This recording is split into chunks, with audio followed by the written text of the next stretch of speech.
First News with Keeler in the morning on WIBX and WIBX950.com. Every time, and this is, I just got it to be known, you can hear it. Every time, and it needs to be known that this is Monaski. It is not me. I don't select the music that we play here.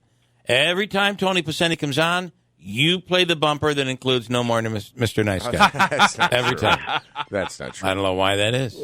I pick up on that. I do notice that. I do notice that. I thought I'd added a little footnote here this morning. I appreciate it, Bill. I appreciate you looking out for me. I'm here. If I could have hit delay, I would have. I just didn't have the time. Right. Before we get a message on the app, stop protecting Tony Picente.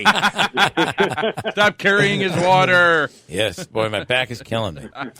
Okay, good morning as we head Good morning. into what it seems like I guess it was in the headline this week where it said this is the beginning of the end of the pandemic, and it does feel like that's what we're experiencing right now. Thank God.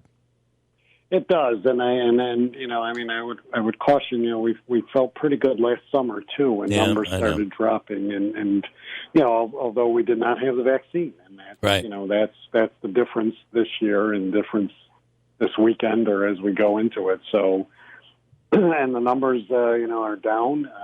We still need to get more people vaccinated. And, we still need to get those numbers higher than they've been. And, and that will lead to even more, more, I guess, opening or at least, normalcy or whatever, characteristic you want to label it. And so hopefully, this, this weekend, the unfortunate thing is this weekend's not going to be weather-wise. Right. Yeah. A lot of indoor stuff. But it's a weekend, too, that normally, obviously Memorial Day, and remember people, traditionally it's been, about remember people lost in war as well. I mean, this was kind of a war. You're right. We lost a lot of people, and, so a lot of families, have remembrances this weekend, and that's important too as we look at this Memorial Day. So hopefully, numbers stay low, more vaccines, kids stay healthy, elderly stay healthy, and it'll change. Yeah. So. Did you? Can you explain how the whole mask with toddlers thing came to be? And because it's recent, right? What? Yeah, I really don't. I mean, it was one of those bizarre ones that you would. I mean, if we had done this last May, we could understand some of it more better. But especially as and again, going back to what I just said, as numbers were going down, vaccines were going up. And quite frankly, when you're dealing with, to put masks on toddlers at 2 and 3 and 4 years old. I mean, the other thing is they're not sitting at their desks or in a group that they're moving around, they're outside, they're playing. Somebody said it's hard to keep their shoes on. It's hard to keep anything else on while they're playing around. But I really don't know what they were, what centered around it, and certainly, the reversal was quick and said, well, of course, the reversal is never okay. We made made a bad error in judgment here. It was, well, it's optional now. And certainly, when it comes to, children, whether it's going to school or whether it's wearing masks or whether it's whatever precautions, obviously those are parental decisions too. And more so now than last year. Because of where we are and the hope that, look, should all staff be vaccinated? I firmly believe that, if that's the case. And if we get beyond that with, different aspects of daycare and child care, et cetera, then, we should be, in good stead. And so I'm not really certain what happened, but it got reversed quickly. And now, and the other one now is looking at, the, 6 through 12 or 14 or whatever as we go forward with the end of the school year, and then looking towards September, how we're going to address that. I think that's another big factor. And then there's all of this money that is going to be stuff that you talked about in your State of the County address. All of this money that's going to be coming into the area and how it ends up being spent. Your philosophy is if we work together as one, will have a far greater impact. My guess is, though, and I've already heard some resistance on that the municipalities and the areas that are going to be getting this money have their own ideas on how the money should be spent. Have you made any headway there? Not really. I mean, right now, and it's been early, and recognizing everybody's trying to digest, and the guidelines are pretty, pretty well defined in terms of what it can be used for and what not. And then, just to be clear, I'm not saying that we have to, that everything they spend it on has to be done collectively. I mean, obviously, there are things that they can do, and that they should identify. But I think, when we look at, and what I outlined in my State of the County, but more importantly about, let's look at what this pandemic did to us and what it exposed in terms of our weaknesses. And broadband is a big weakness in towns and villages. And even, I know the cities are different, but there's still pockets. There's still areas, and it comes down to, schools. Let's look at that. Let's look at what we're doing with Main Streets. And let's, and the benefit, though, I still go back to, is doubling up the money. And, my dollar and your dollar goes a lot farther than just yours alone and mine alone.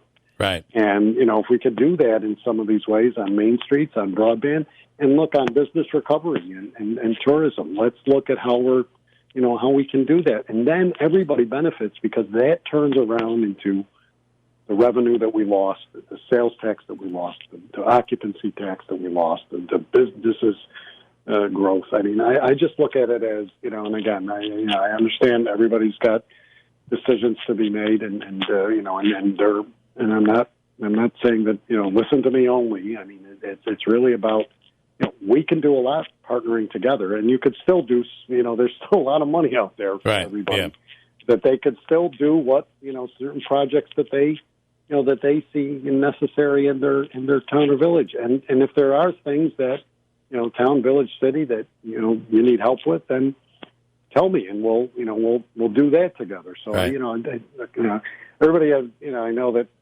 always got all the answers. No, I don't. I've just got some plans. I mean, again, focusing on what this means and what this is supposed to be about is about the Rescue Act, and it's about certainly recovering revenue that was lost, and that's important, and then what you do with it.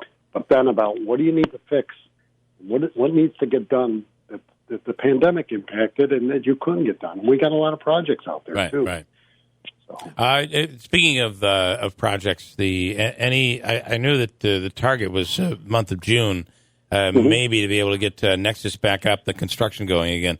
Are we close to that? Yeah, I think we are. I expect to go. I expect, barring any, and I don't see. I always caution, but I expect to go to the board. The next legislative meeting is June the 9th.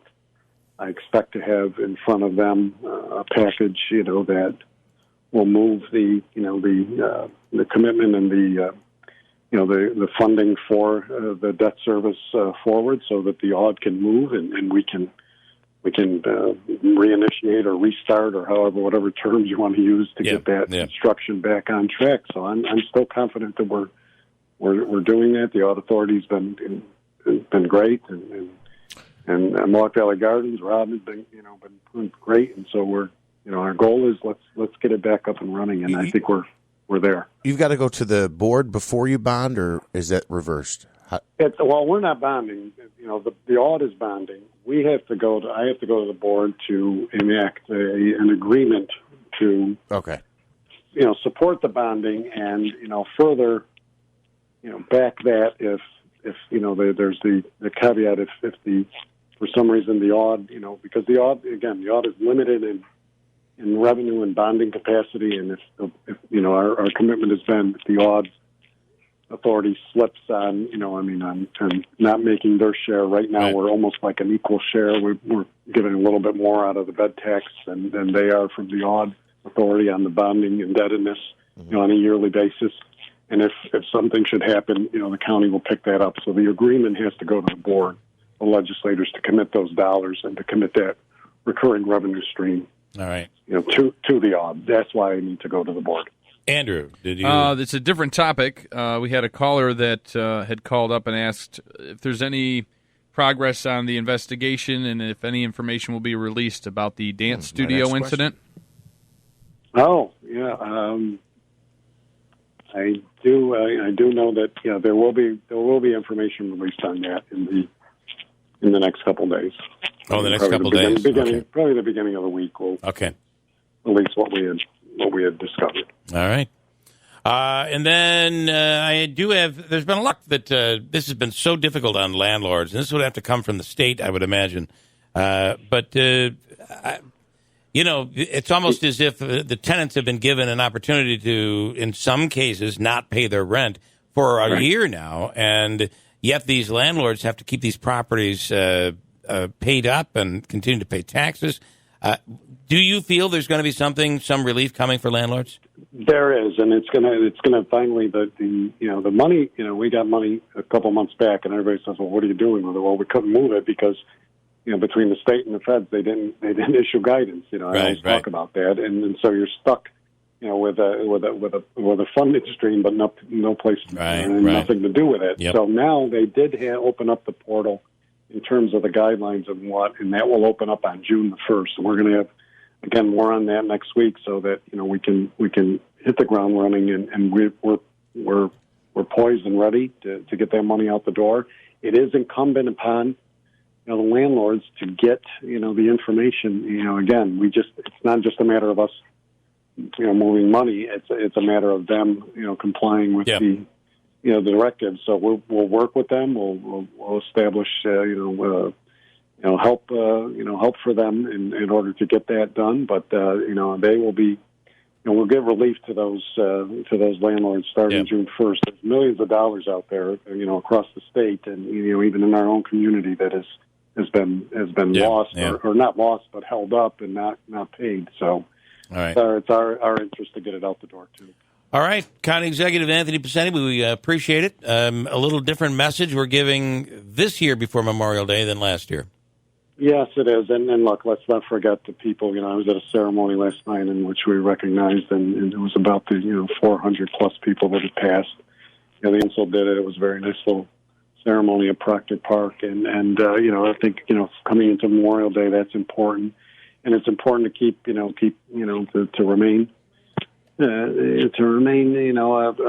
steadfast in what we've been doing and cautious and keep an eye on the ball, but also remember the people we lost, and hopefully the Memorial Day will be much better than and this summer and going forward will be better than last year. All right, enjoy the weekend. Stay safe out there. Thank you so much. You too. All right. Too. Take care, guys. County Executive Anthony Picente.